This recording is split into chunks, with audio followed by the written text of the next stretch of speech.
রাসূলুল্লাহ সাল্লাল্লাহু আলাইহি সাল্লাম ইরশাদ করেছেন, যে ব্যক্তি জুম্মার দিন আমার উপর দরুদ শরীফ পড়বে, কিয়ামতের দিন আমি তার জন্য সুপারিশ করব। সুবহানাল্লাহ। সাল্লু আলাল হাবিব সাল্লাল্লাহু তাআলা আলা মুহাম্মদ সাল্লাল্লাহু আলাইহি সাল্লাম। তো ইফতার করার ফজিলত সম্পর্কিত প্রিয় নবী হুজুর সাল্লাল্লাহু আলাইহি সাল্লাম এর 5টি বাণী। 1, মানুষ সর্বদা কল্যাণের সহিত থাকবে যতদিন দ্রুত ইফতার করবে। 2, যে ব্যক্তি হালাল খাবার কিংবা পানি দ্বারা কোনো মুসলমানকে রোজার ইফতার করালো, ফেরেশতারা মাহে রমজানের সময়গুলোতে তার জন্য ইস্তিগফার করেন এবং জিবরাইল আলাইহিস সালাম শবে কদরে তার জন্য ইস্তিগফার করেন।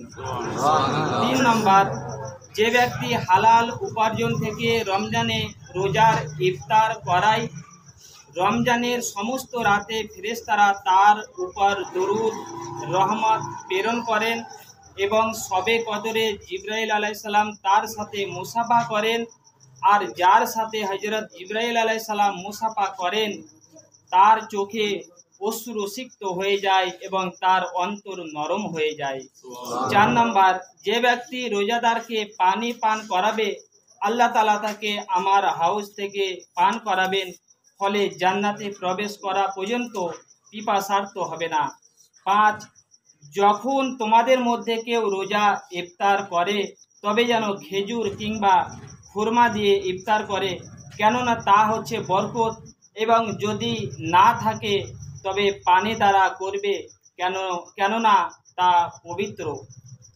প্রিয় ছেলে ভাইরা, আমরা যদি আশেপাশে যদি একটুকু নজর দিই তো অনেক মহিলা আছে, অনেক বাড়ি আছে যে তারা ইফতারে ভালো মন্দ সেরকম কিছু পায় না। আমাদের দস্তরখানা থেকে যদি কিছু কিছু তুলে তাদেরকে দিয়ে আসি তো আলহামদুলিল্লাহ এর স্বভাব অনেক আছে যে একটা লোককে যদি ইফতারি করায় বা 100 জনকে করায়, যতজনকে করাবে তাদের যে রোজার ফজিলত, সে ইফতার যে করাবে সেও পাবে, আর যে ইফতার করবে তারও নেকিতে কোনো কমতি হবে না।